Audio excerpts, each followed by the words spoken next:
Hi, I'm Eric at Ups and Downs Miniature Zebu Ranch in Citra, Florida. And this is Florida natural farming. Not really a whole lot to report on. The weather's starting to get nice. I planted some stuff here. I planted some Garcinia Livingstoniae from my friend Tim from our seeds at Frog Valley Tropical Fruit Farm, and they seem to be doing good. The bananas are slowly waking up. The citrus is starting to bloom. I think this is an orange of some sort. I haven't tasted it yet. I've been waiting for it to fully ripen, but I put some Zebu manure on everything, and it seems to be responding well to it. Still have some clementines. We got our agricultural exemption approved. Some people commented, I don't know why people have to go to the negative, like the lowest common, worst outcome. But I always look to the most optimistic outcome for Frog Valley Tropical Fruit Farm, and so many people said, oh, they're just gonna mow it, and for that price they're gonna mow it and destroy everything there, blah blah blah, which people are entitled to their opinion, but I know that people that have money look to save money, and why would you destroy your tax-free benefits by converting it to a lawn when you can just reap the rewards of no taxes on 9.5 acres at Frog Valley Tropical Fruit Farm from the naturally growing agro ecosystem that's already in place there. So I truly doubt that anybody that bought that, even if they're buying it for to put homes up, because you could build, if you tore down the house that is there, you could build 2 guest houses and 2 houses.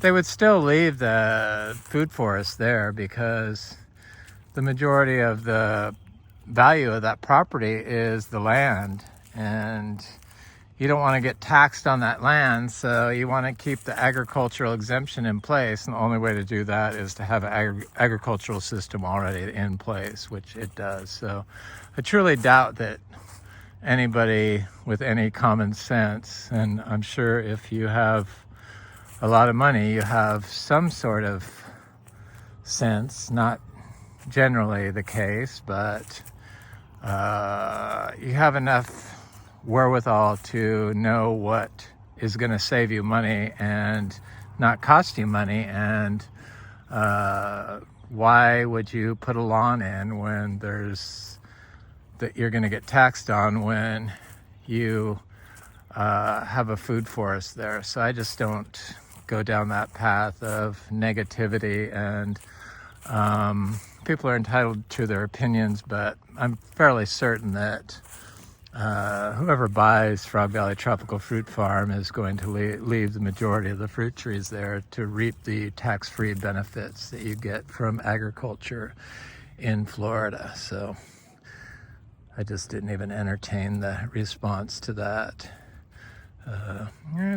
Anybody that pays that price is just going to rip it all out. Really? I don't see that. I just don't see that. But I'm going to be down there tomorrow, and I just wanted to get a video of Ups and Downs Farm, because it's got all these azaleas that are starting to bloom, and it looks really good, so I wanted to have that on a video record. I've been looking for these Garcinia madrunas to be coming up, but they're not. And I'm going to talk a little bit more about the agricultural exemption. So we were in there, we had an appointment, but the people in front of us did not. And then they spent like a half hour trying to get an agricultural exemption on their 5.5 acres, which they only had planted a half acre. And it was mostly forested and somewhere in the county with no house on it. So their taxes probably were already quite low because 5 acres of brushland with this creek on it is not really the ideal agricultural property, which is what the guy said. The guy in charge of the agricultural exemption approval or denial. And I'm thinking, well, he goes, I can only give you an ag exemption on the half acre you planted in bamboo. And they go, well, how could we get it on all of it? And he's like, well, you could have cattle or plant the rest of it, but it had to be done by January 1st. And, or, you know, good faith effort to start to plant it needed to be taken. And that's what people don't understand. The amount of ag exemption is only on the amount of land that you are using for agriculture. So this is like 21 acres. 3 of it is swamp, black sink prairie, which is a lower tax rate than agriculture, so it's good. And then we have cows, and our cows pretty much run on all of it because the babies are getting out and going on all of it. And then I've planted, I think, 270 plus trees, and I started my cacao. So I should have started the cacao all when I got it because the seeds were kind of dried up inside the pods, which shocked me. I'd never seen that before. But I planted it, and I had planted one pod that was broken, but I thought I'd wait until after because we got down to 33 degrees a couple nights ago.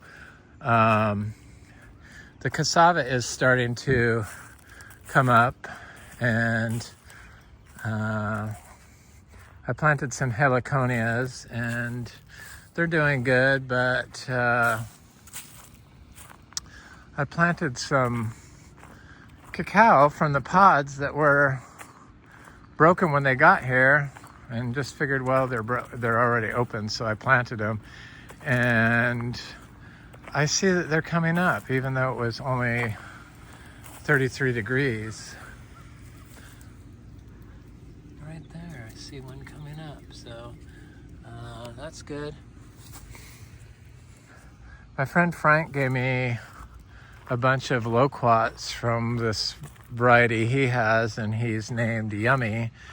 They do big droops of fruit and supposed to be a super delicious variety.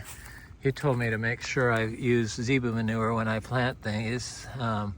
It's a pot of about 30, so we have about 300 trees, if you call banana trees, which most people do, even though they're not trees, but for agricultural purposes, I guess it can be called a tree. But here's some more Garcinia livingstonii. They do good.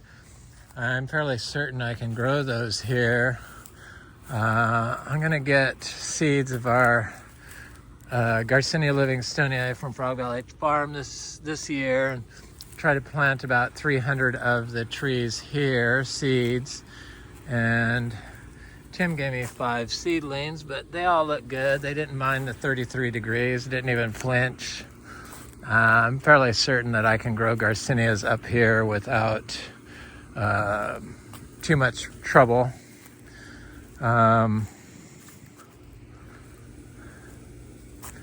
Here's some of my my white sweet potatoes, or the red sweet potatoes, but the white fleshed ones, the Japanese white sweet potatoes. And our cuttings of different fruit trees are starting to fruit out or leaf out, so things are doing good.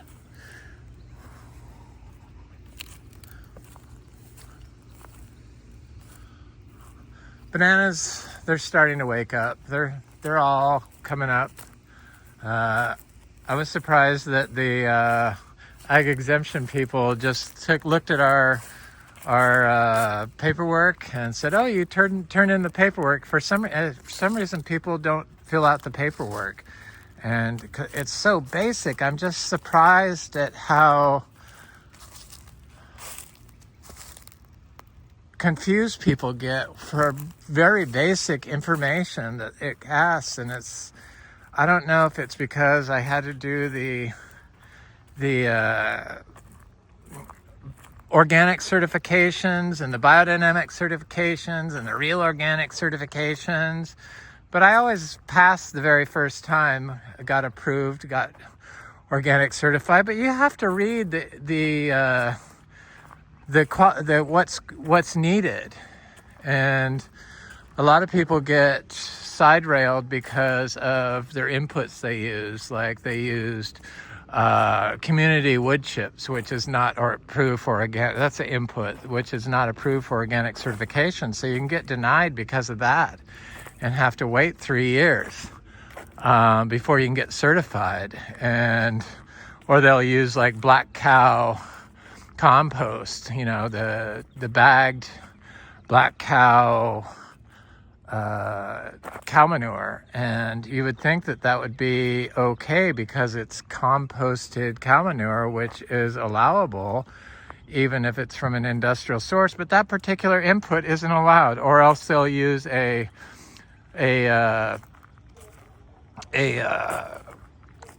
copper spray on their mangoes.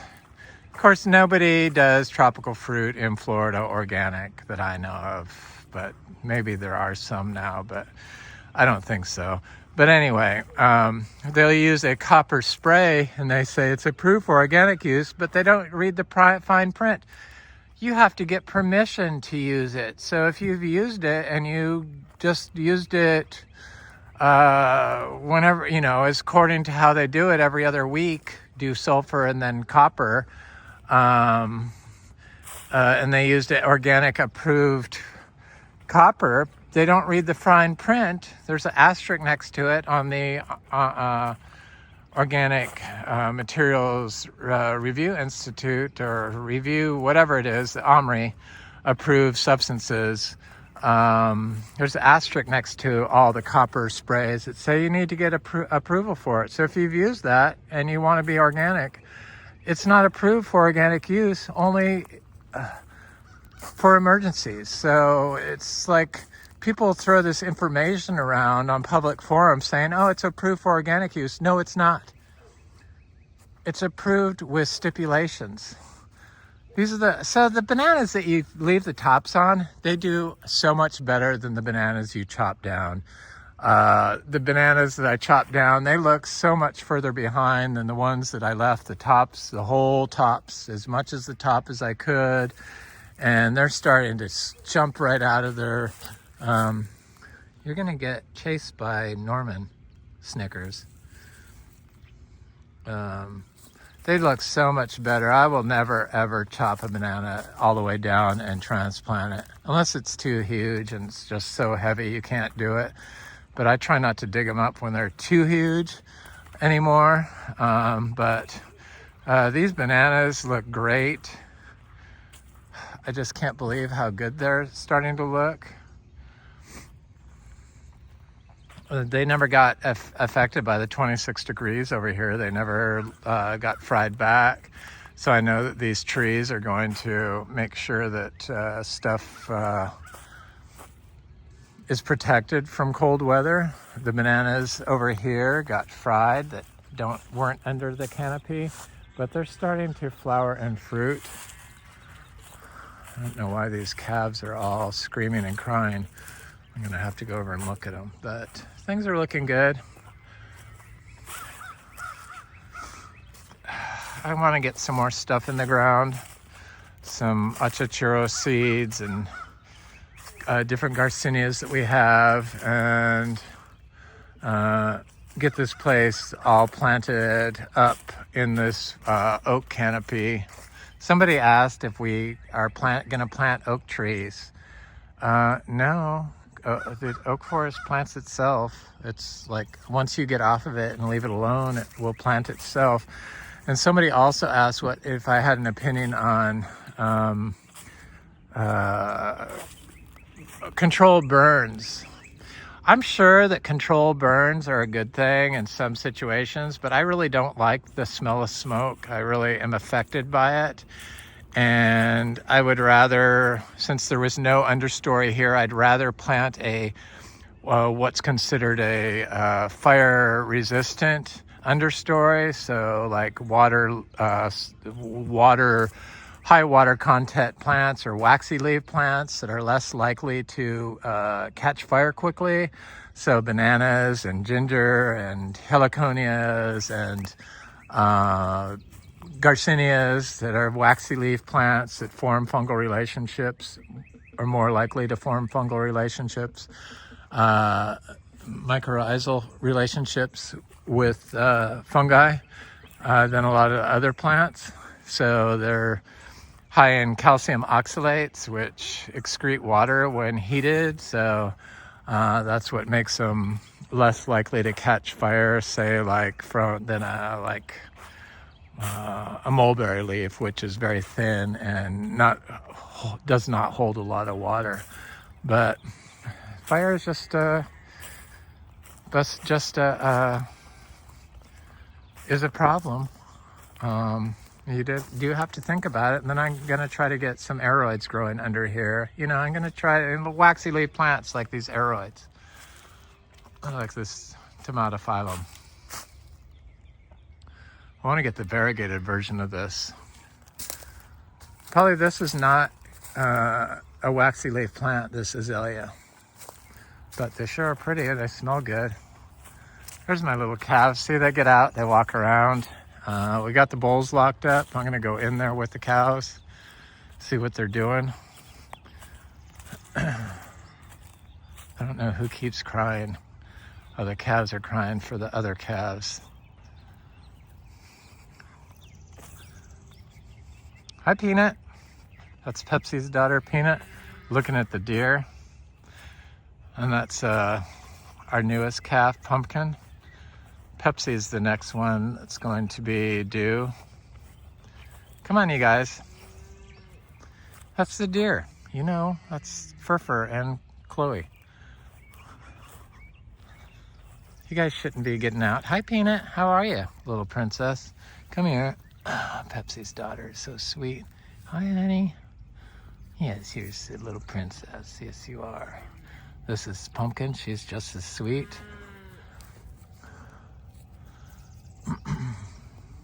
So we got the bulls separated because there's been too much breeding going on. They're quite prolific and we wanted to slow it down and we wanted to improve the quality of our calves.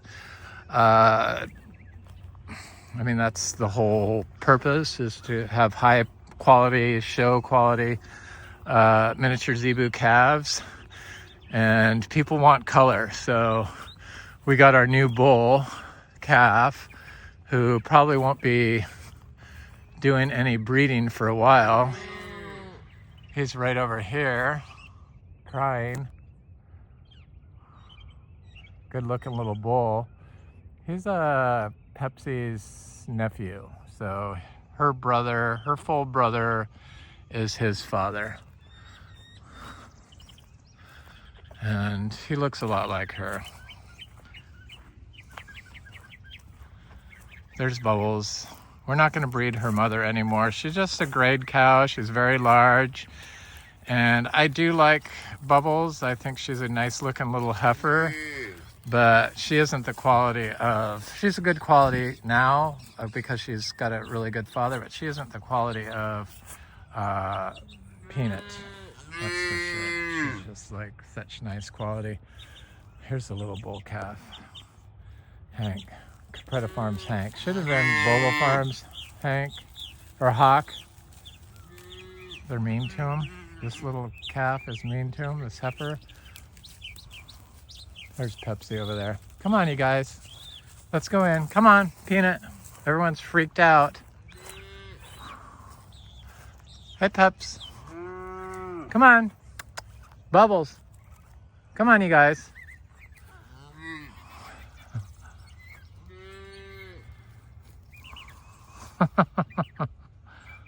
With a deer. They don't listen to me. Bad little calves. I see little Butterbean is in here getting all upset.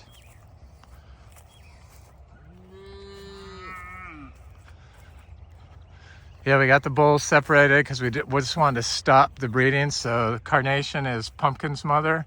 She's a good looking cow.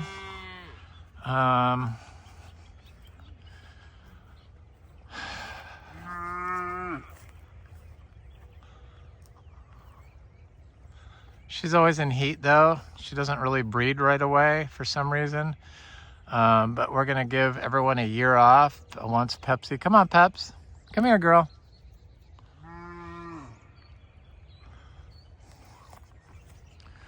Once she has her next baby, which I'm sure is gonna be a heifer. There's our new heifer, Butterbean.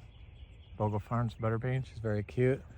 There's the two bulls over here. Romy and his dad, Wally, are Midnight, Bogle Farms Midnight, 1910. And FVF Romy, or FVF Cooper.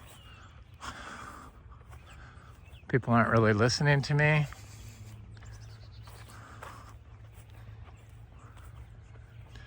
These little calves, little brats. I've been trying to take, or not trying, I have been taking down a lot of the hot wire tape, the plastic tape. This is the cow we're not gonna breed anymore. She's just gonna be our pet. She's a high quality little heifer here. Yeah, she's only probably gonna be about 30 inches at maturity. Her mother is 31 inches. She's a tiny little, she's very cute. There's Pepsi, she looks good.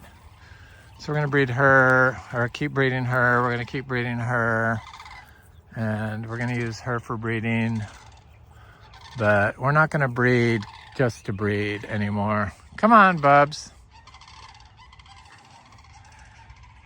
And then we're just gonna use him as our bull, so that we get color, because that's what people want, color. You know, fancy colors, and they really like the reds and the whites.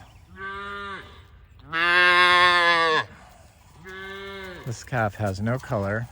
A little bit of little white. That's her mother right there. She's a cute little calf. She's good quality. Pepsi's got some color, but not striking. And then little Hawk, he's like super stunning and very well built. He's what, 5 months old? And he's just a fancy red and white speckled paint. And this is the cow's calf that we aren't gonna breed anymore. We're just gonna keep her as pet. We're not gonna get rid of her. We love our cows. She's a sweet cow. We are just not gonna breed her unless an accident happens. She's just not good quality. I just don't think she's good quality. She's a very nice cow, but she's a grade quality cow. And we want to have cows that look more like this. Small with color.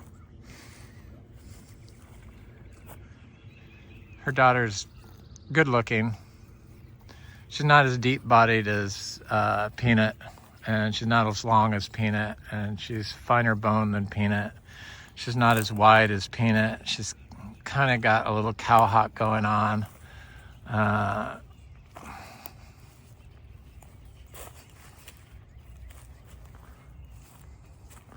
You guys really shouldn't be outside the fences, but nobody listens to me. Haven't got all of our fences built so people know how to escape still, or put up yet.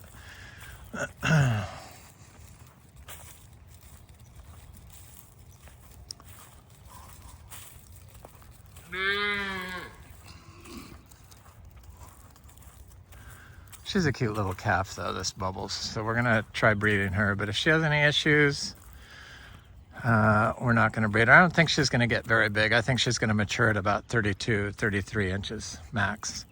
She's just a little tiny calf. or a little tiny heifer. She's over a year old. Same with Peanut. Peanut's probably going to be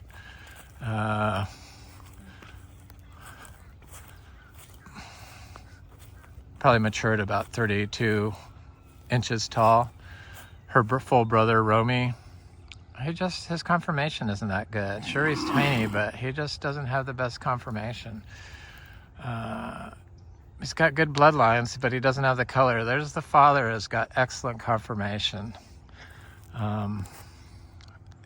This new bull calf right here is very nice, nicely built, very muscular. And come on, you guys, you want to go this way? Come on, Peanut. This cayenne pepper never got affected by the freeze, and then there's some tomatoes in here. I wonder if my garcinias I planted in there are going to come up. We got rid of the mobile home that was there. It's all gone. That was a major ordeal. Had our insurance canceled because of it. So we really didn't want it anyway. We're just starting to use it as storage, but we got rid of it. I see these sandhill cranes do their thing.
People are not listening to me. Anyway, that's my little video update of Ups and Downs Miniature Zebu Ranch. Not too much has gone on.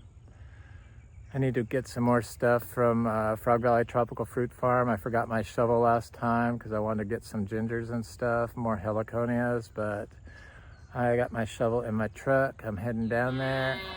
I will do a video from there. I'm excited to see what the mangoes are like, see how much there are on the trees. I guess Vero Beach got a record rainfall this past Wednesday, like almost 4 inches of rain in just a couple hours. So hopefully that did not affect the mangoes on the trees. And that's it. Thanks for watching. Please like, share, and subscribe, and leave a nice leave a comment. I always enjoy hearing from you.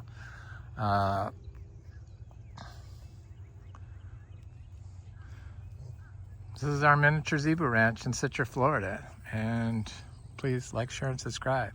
Thanks.